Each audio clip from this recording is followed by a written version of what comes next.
Idaho leading 43-6 with 12 and a half minutes remaining in the third quarter.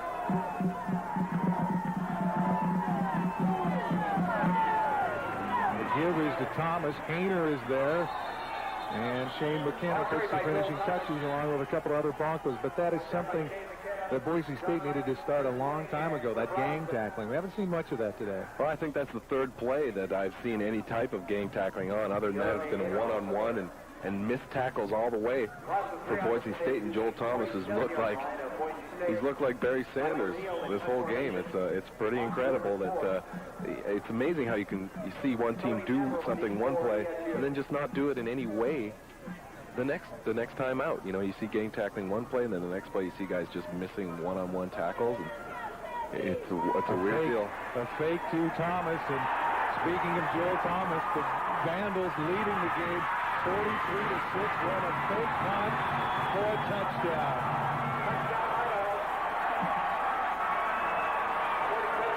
And I'll tell you, there will be no love lost between these two after that. Bart, have you ever seen anything like that? I think that's a pretty cheap call by a coaching staff against a team that's down, and they're really trying to rub it in. We are the tide from the north, we're brave and we're bold. Defeating our rivals never gets old. Making our way to the Big Sky Conference. Watch out, 'cause here comes the silver and gold. Whoa, whoa.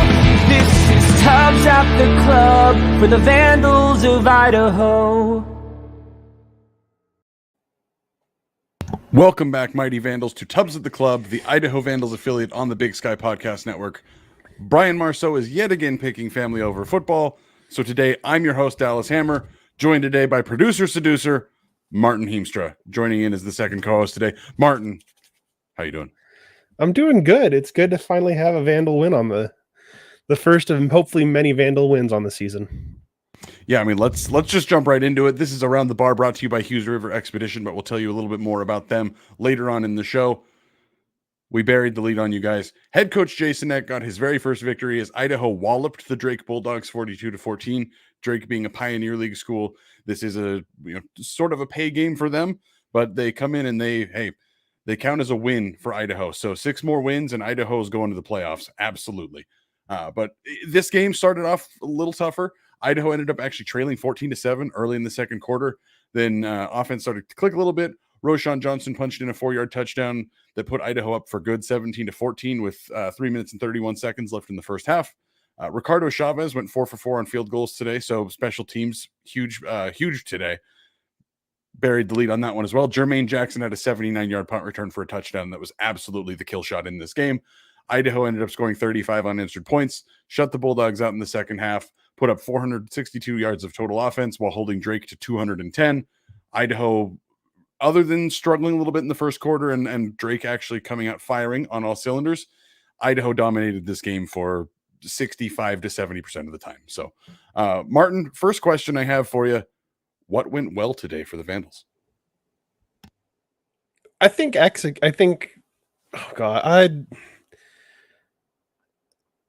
the defense making adjustments instead of having that fourth quarter, having that second half collapse, it was the reverse that actually happened, to where it was they were kind of letting Drake stay into it and make the big plays, and then coming out of the second half, Ulrich and the defense just made changes and they worked and they shut out Drake the second half, and it was amazing to watch.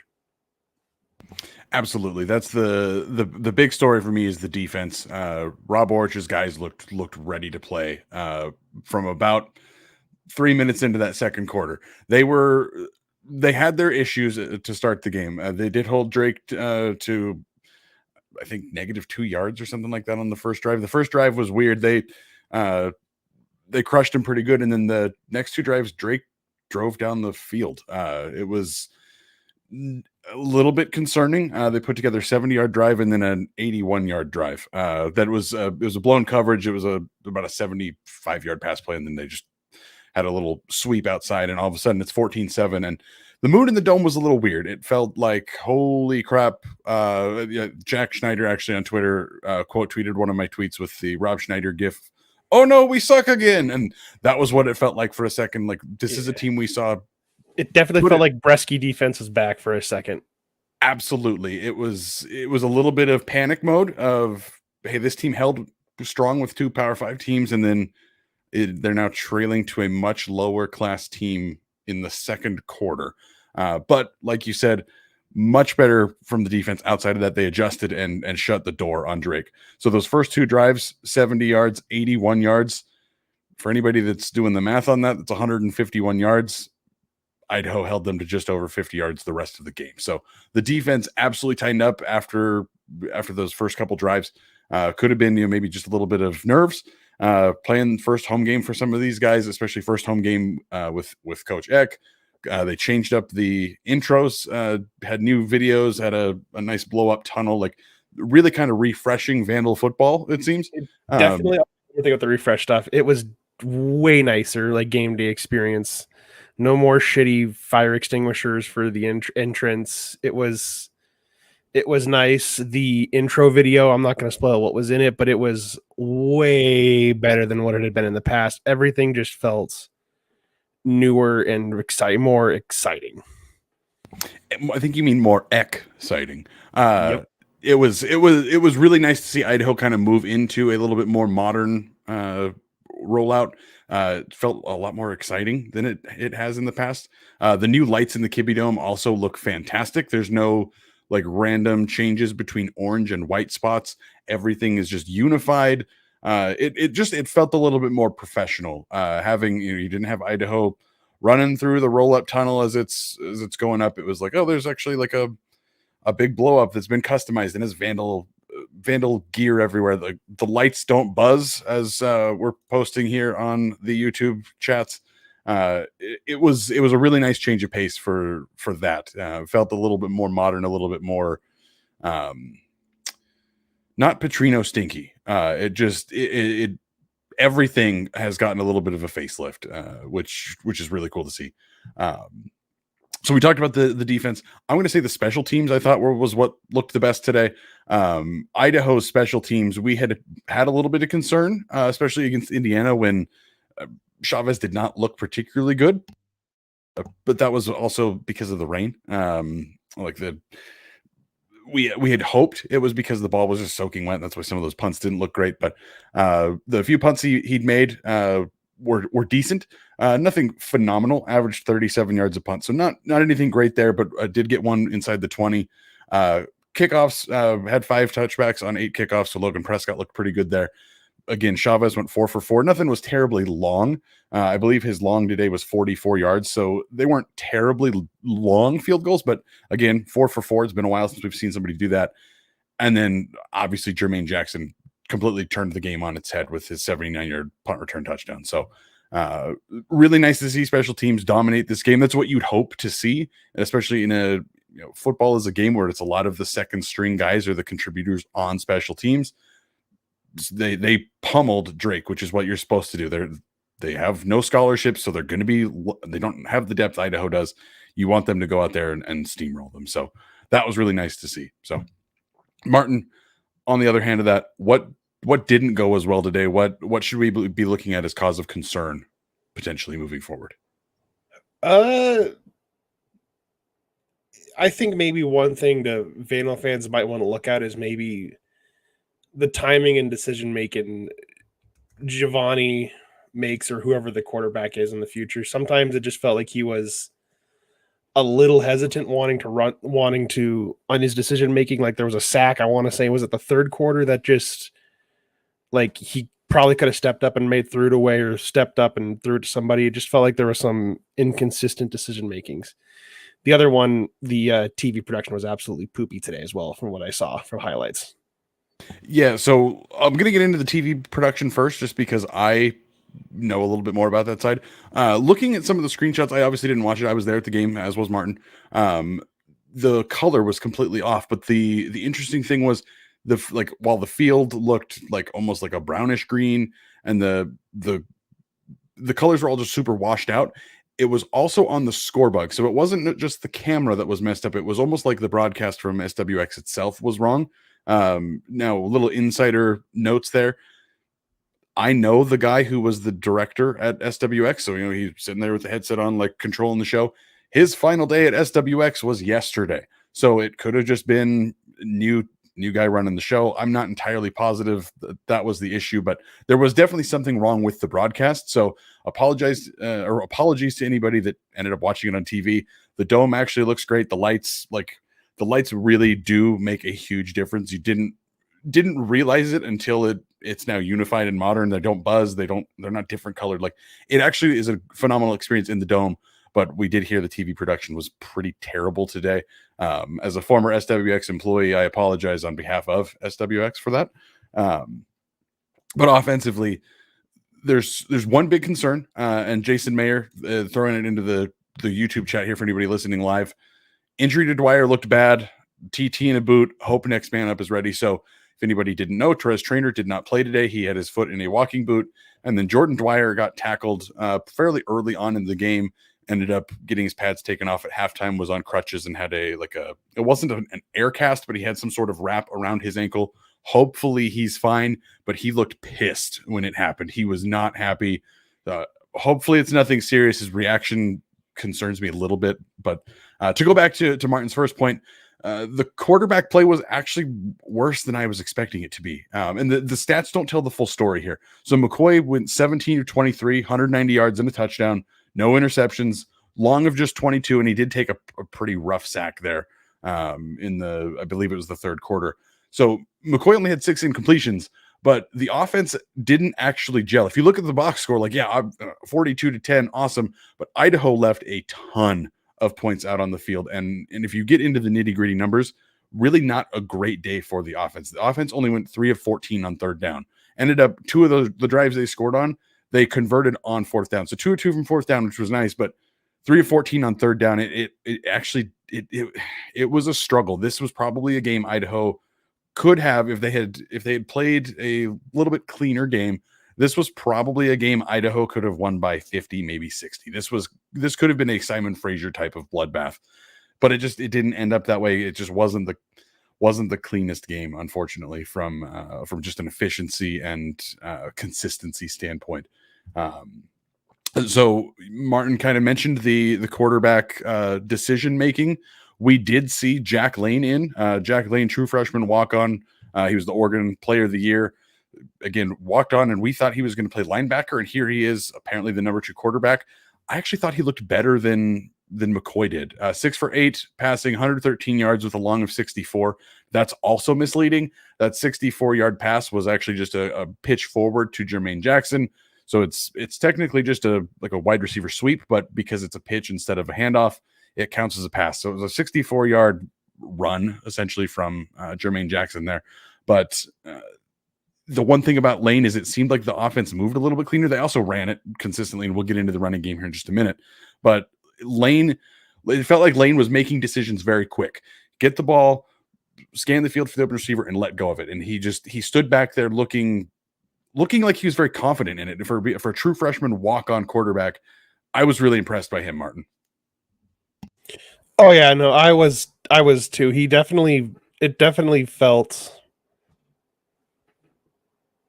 I don't want to go back to 2019 offense, but it definitely felt like if Jason went this route, I wouldn't be concerned with it. But he definitely looked the part, in somebody that if Giovanni was out or got injured, I would not be upset or concerned with the offense with Jack in there. It looked the same, if not a little bit better. I'd completely agree. It looked about the same as the offense did before, just maybe a little bit more consistent. So it's 14-7. Lane comes in, which apparently was expected. That was not hey, we're struggling. McCoy isn't playing particularly well. This was apparently scheduled, and as X said in his post game, I only know this because of Jason again mentioning in our Discord hashtag only Tums. Oof, that's a completely different type of body related thing. Only Tubs, excuse me, patreon.com/Tubs at the club. Jason Meyer said Eck did say in his post game this was all designed. Giovanni is the starting quarterback. If that is true, that remains to be seen, but it was designed that Lane was going to get playing time in this game. So he comes in to start the first drive of the second quarter, essentially. They give it to Jermaine Jackson. He picks up 5 yards. They immediately false start. Then from there, Roschon takes a small run. Lane does have an incomplete pass, but then on he's out there for 4th and 6th. He completes a pass to Connor Whitney. Then he completes one to Jordan Dwyer. They go back to a run to Roschon. Lane throws another incompletion, his only other incompletion of the day. And then chucks one to Elisha Cummings, who got some play today. And then Chavez kicked the field goal. And then from there, Idaho's offense kind of clicked with that first quarter. A little bit of a struggle there. As we were looking at the box score, Martin's got it up here on, Tubbs of the Club's YouTube page. If you're watching live or if you're watching later, thank you for that. If you are listening to us on wherever you find your podcasts, thank you for that as well. Obviously, you're not going to be able to quite see what we're going off here, so I'll read up as much as I can. Anthony Woods actually led the team in carries with Elisha Cummings. Both of those guys got 11 carries. Woods went 11 for 83. Looked fantastic today. Elisha Cummings got a handful of carries, again, 11 for 35 for him. Did get a touchdown. He played a lot, I think, just because of in the second half, a lot of it was the secondary or the second string, just not wanting to get guys injured in a game that was a blowout. Roschon Johnson, 7 carries, just 17 yards, but he did punch in a touchdown. Zach Borisch even got in, interestingly enough, as the running quarterback. We'd seen that with CJ Jordan at Wazoo, and then Borisch actually came in and took a Wildcat snap. So not entirely sure what's going on with that. Who it remains to be seen, I guess, if we're going to keep seeing CJ in that role or if Zach Borisch is back into that role. But give me 1 second. The video is covered up. I was reading it off of that, so let me go back over to my screen here. Jermaine Jackson also got a couple carries, and then realistically, the rest were the quarterbacks. So Idaho did put together 177 yards on the ground, 159 if you take out the sack loss. Pretty good day from the running backs. Martin, what did you think of our running game today? It just felt normal. They looked really good. Anthony Woods, I think, is the future. It is everything. I'm not gonna lie. I didn't expect him. I kind of written him off as like, oh, he's gonna maybe play in 2 or 3 games for that red COVID year, and then they'll set him. And then what he showed in the WSU and Indiana game, it just looked that much better against Drake. And it is if he's not a starter by the end of the year, then I would be surprised. Yeah, if you look back at X offenses historically, they do seem to have kind of the bell cow running back. Pierre Strong, up now in the NFL with the Patriots, I believe, one of the best players in the FCS the last few years, was the bell cow for that team. I think Anthony Woods is going to end up being that for Idaho. It might not be this year, especially when Roschon is a senior. Not that you play the senior because he's a senior, but Roschon has proven over the course of his Vandal career he's a very good running back. So I think you're going to see that a lot. Again, Elisha Cummings got a bunch of play, but I don't know if he's quite in the mix. I think that was more of he came in the second half when the game was put away and got a bunch of time. He looked quite good doing it as well, but running game looked a lot better. It could also be because, again, Idaho's up against the Pioneer League school, which means they don't have scholarships, which that's where that eats you up the most, is the offensive and defensive line. So Idaho revamped their offensive line a little bit. Martin, I know more about the offensive line than I do. It was an interesting combination today. If you were at the game, it definitely showed they definitely played the wrong starting lineup on the screen because Jason Hallbeck and Bo St. John were not starting. It was like I saw, I think it was Tagana Cece, I think it's Cece or Cece. I can't Cece.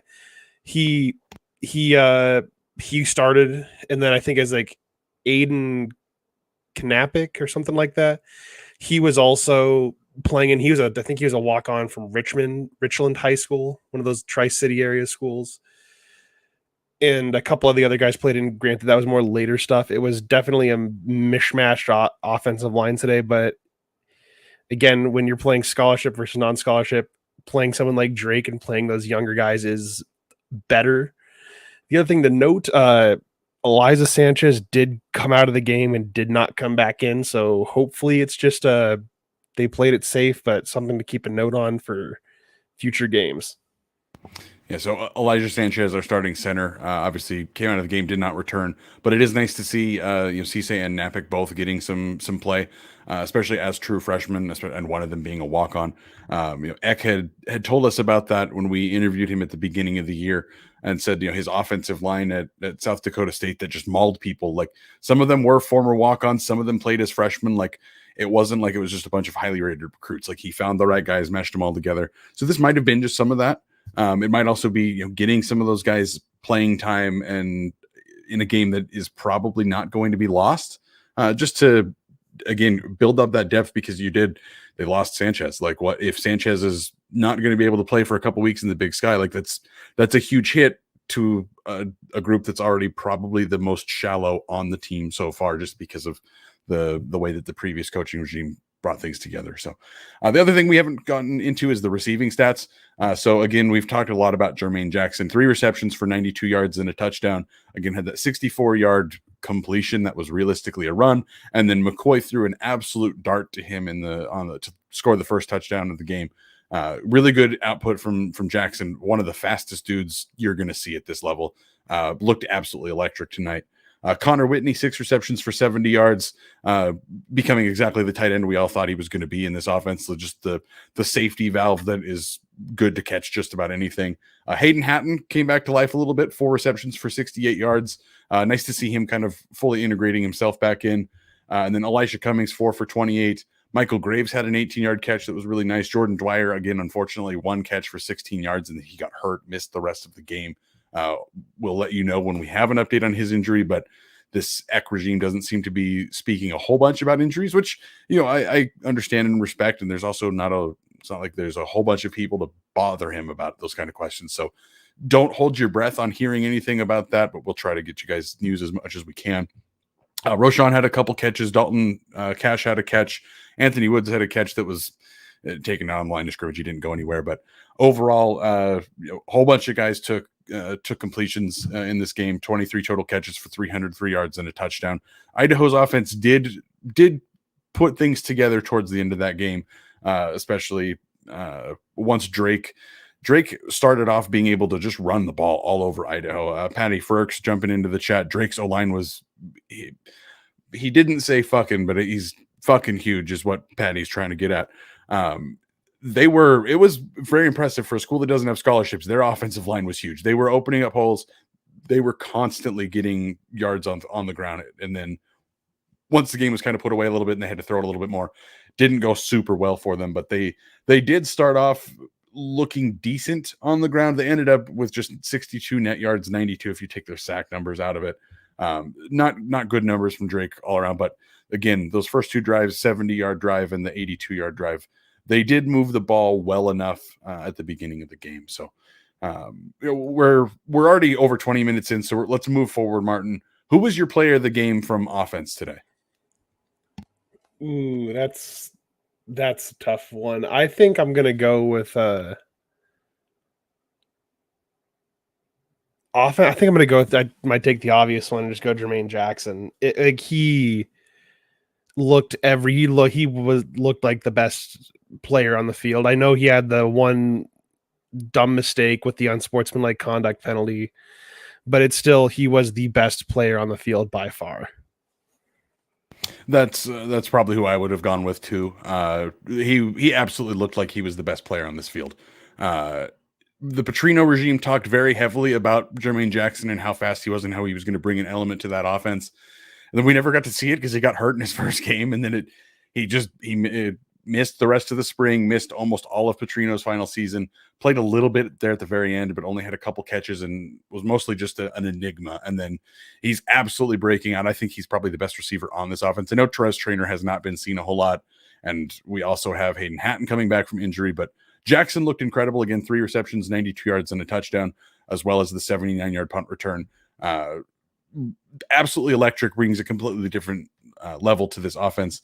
But since we're not going to sit here and agree, we're going to give you 2 different players because that's Tubbs at the club. We're going to put that extra mile into our content. So I'm going to go with Anthony Woods as the player of the game. 11 carries for 83 yards, long of 32. Anthony Woods, it is so hard to explain what he looks like. It's so weird. He doesn't look necessarily like he should be as shifty as he is, but it's hard to bring him down. It seems like he misses a tackle on every single run. He makes at least one guy miss, and it is crazy. He's, as a true freshman, I cannot wait to see what he's going to be doing in his third year here, because he was absolutely the lifeblood of the running game. I'm still hoping that Roschon gets up to what we've expected out of him over his last few years. And if Elisha Cummings or whoever ends up being behind him, Andre Carter or whoever it is, hopefully they continue to contribute if they get opportunities. But Anthony Woods right now looks like the best running back on this team. So moving forward, player of the game on special teams, I am going to blow us right through that one, because that is Jermaine Jackson. The punt return was like the point of the game. So I'm going to take back all those things I said about giving you guys all this extra content and making sure that we talk about multiple guys. The player of the game on special teams was Jermaine Jackson, and I don't think Martin would fight me on that. So let's go to defense. Martin, who is your player of the game on the defense? I was going to say there was 2 interceptions today, right? I know the stats doesn't say one of them, but I definitely think there was 2 of them. So we're kind of producing live right now. I know it definitely felt like there was definitely might have been something there, but I'm gonna say I'm just gonna go with the obvious. I'm gonna go with the other obvious choice and go with Favai again. Just having him on the field is just, he was making plays in the backfield and stuff, and anything Drake tried to pull out wide, he was snuffing it out. And I'm gonna go with another linebacker. I thought Paul Moala made a huge impact today. Favai was everywhere, as was Moala. It's typical typical of Idaho's linebackers. They were just everywhere. Patty Frerks jumping into the chat. Yes, Moala had one. That's what I was thinking. And then as we're scrolling through it, the only one that was listed was Mervyn Kenyon's interception. So Martin, I think you are right. There were 2 interceptions and the stats are off. Unless maybe the Moala one got taken off, but Paul Moala was all over the place as well.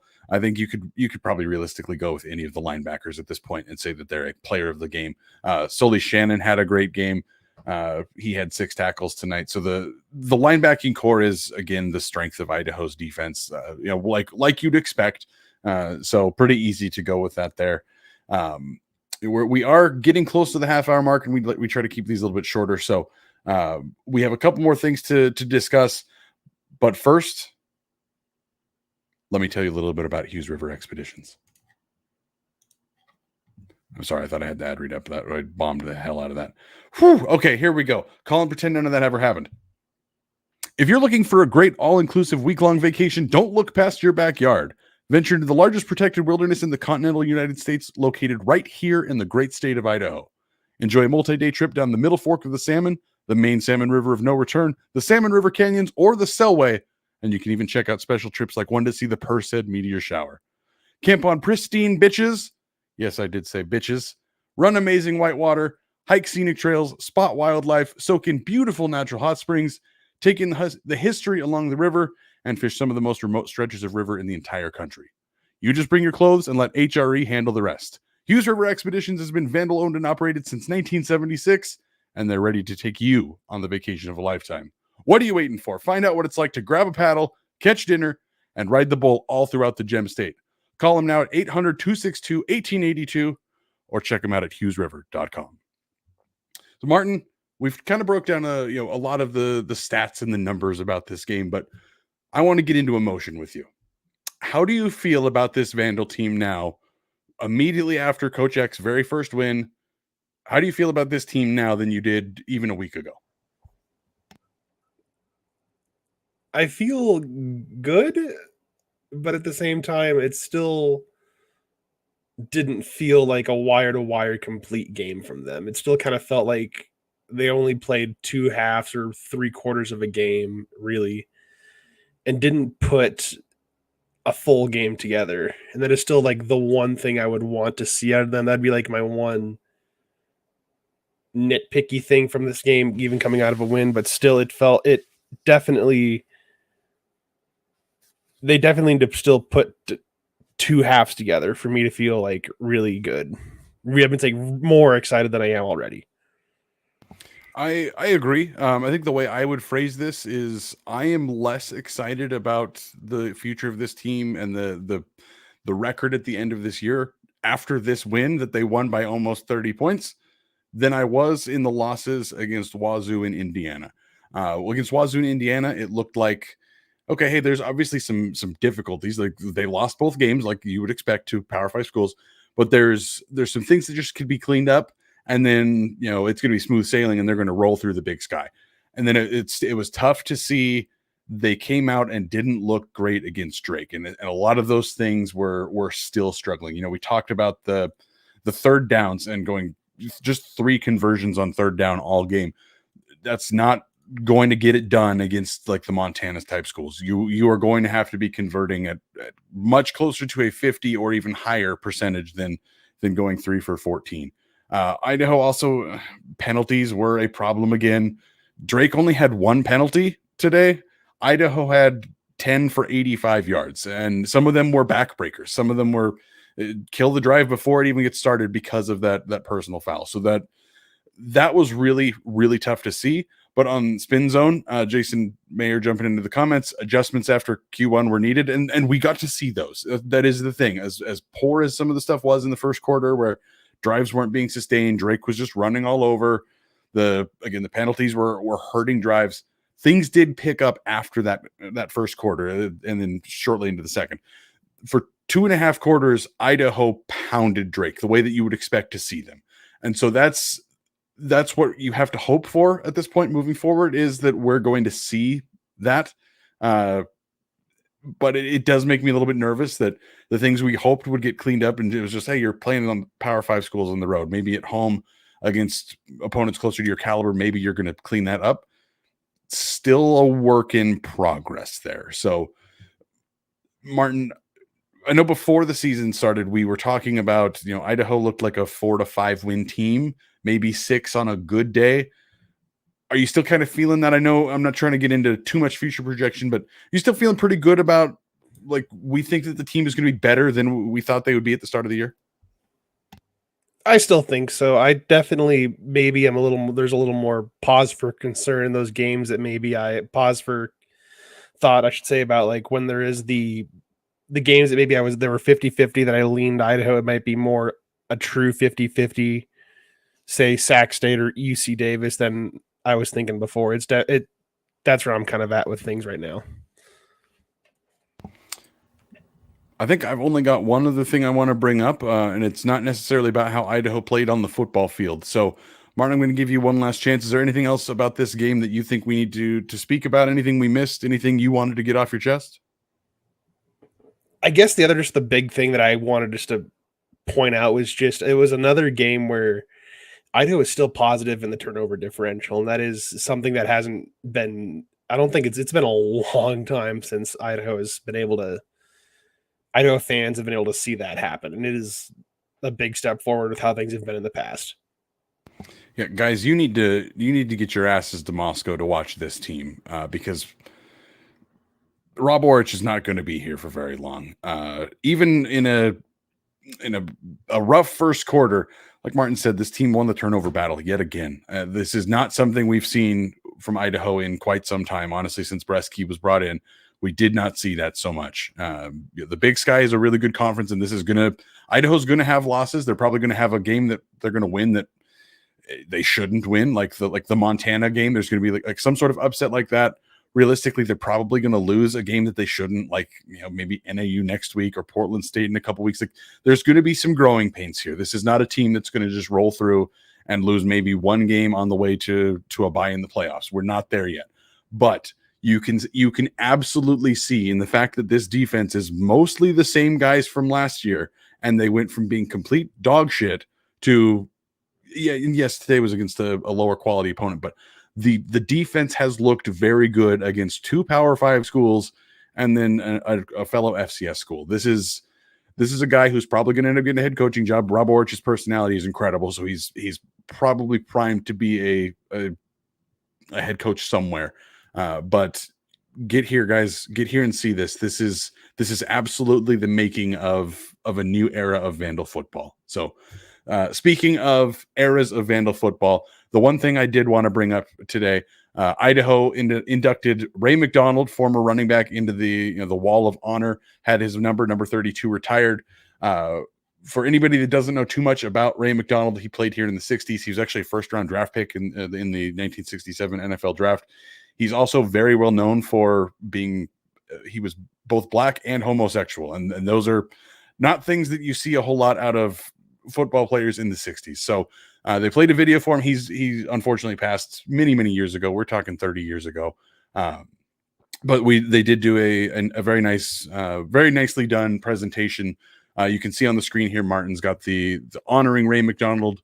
Martin, would you just scroll down through that for us? Just let's see if there's too much more of the read out there. They have some nice quotes about him. His nickname was Thunder Ray. He was 6'4", 240, and ran a 100-yard dash in under 10 seconds. He was a two-time All-American here at Idaho. It had 2,900 yards and 39 touchdowns in his career. Led the NCAA in 1966 with 1329. And he has a school record of 132 9 yards a game in 1966, which nobody's ever going to come anywhere near again. Just in the era of passing the ball, that's never going to happen again. So he also started for the Vandal Field and Track team, was a hurdler, also did some throws, won some Big Sky titles, and was an All-American in the shot put and discus. President Green had an incredible quote about him. You can go read it online in the article, but it says, "I remember the big picture of Ray hanging in the entrance of Memorial Gym when I was a kid, following my grandfather around this campus during his time as the athletic director, and Ray seemed larger than life. I can't think of anyone more deserving of having his number forever memorialized at our university." So it was super cool to see that. Another really cool thing they're going to do that they kind of mention it offhand at the bottom of the article. If you end up going online and reading it, Martin posted it into the YouTube thread. Other jersey numbers that have been previously retired are going to get kind of reintroduced in a phased approach. Michael Noyle is wearing the number 32 this season, so he's got a patch for McDonald's name in the years he played at Idaho. So it's kind of cool that the retiring the number isn't really retiring the number, especially in college when you really can't. There's just so many guys on the team. You have guys like doubling up numbers, you can't really retire it. So to see the number honored and then that they're going to put a patch on the guys, super cool. I'm expecting we're going to see some of the Yarno, the Kramer, we're going to see those guys whose numbers are still in use. We're going to see those patches get put out. And I'm guessing we're going to get little video things and really honor Vandal football history in a time that we're also building towards the future. So really cool to see that tonight. Really, really cool time to be at the game. If you were on the fence about coming to this game because it was Drake, and who knows what Drake is unless you're crazy into track and the Drake relays, you forget about all that. I know that this was an 0-2 team. I know that they were playing a nobody.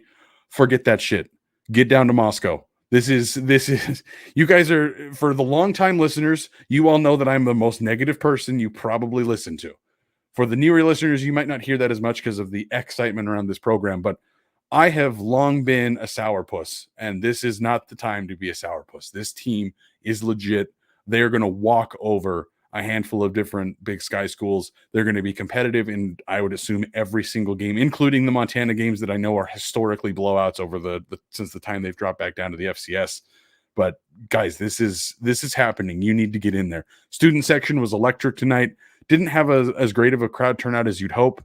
Hopefully that will only continue to grow as the stink of Petrino gets washed away from this program.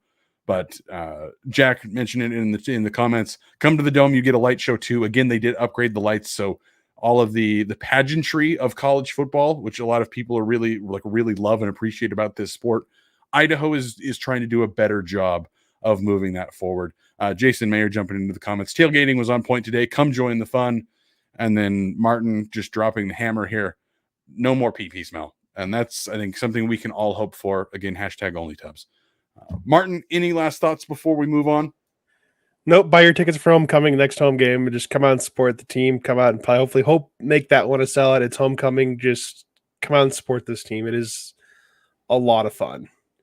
Exactly. Idaho goes on the road this week. I believe it's NAU. I don't have that off the Yep, top it of is my at brain bucket. NAU, and there might be a Tubbs at the club on location. We don't know yet. Ooh, producer, seducer Martin Heemstra teasing the people. For now, we will be back on Tuesday. I believe Professor Brian is going to be back with us. We should be doing a full breakdown of NAU and what to expect. NAU has a pretty big win on their schedule, so they're a little bit better than people thought they were going to be this year. So next week, we're going to get into that and, again, pick the whole Big Sky for you, let you know everything you need to know about this NAU game before, again, Idaho goes on the road to whatever the hell they call their piece of shit dome. Nobody cares. It's Kibby Dome for life. With that said, thank you for watching. If you're on YouTube, either watching it live or watching it on replay later. If you're listening to us on anywhere you get your podcasts, thank you. If we're not where you want to get your podcasts, let us know. I can fix that. We can get our podcast uploaded to wherever the hell you guys need it. With that said, way to go, Jason Eck. Got the game ball today from Athletic Director Terry Golick in his very first win as the Idaho football head coach. Go Vandals. Go Vandals. Jesus Christ. This is producer Brian doing a terrible job of even finding what we're going to play us out with. So we're just going to call it good. See you guys Tuesday.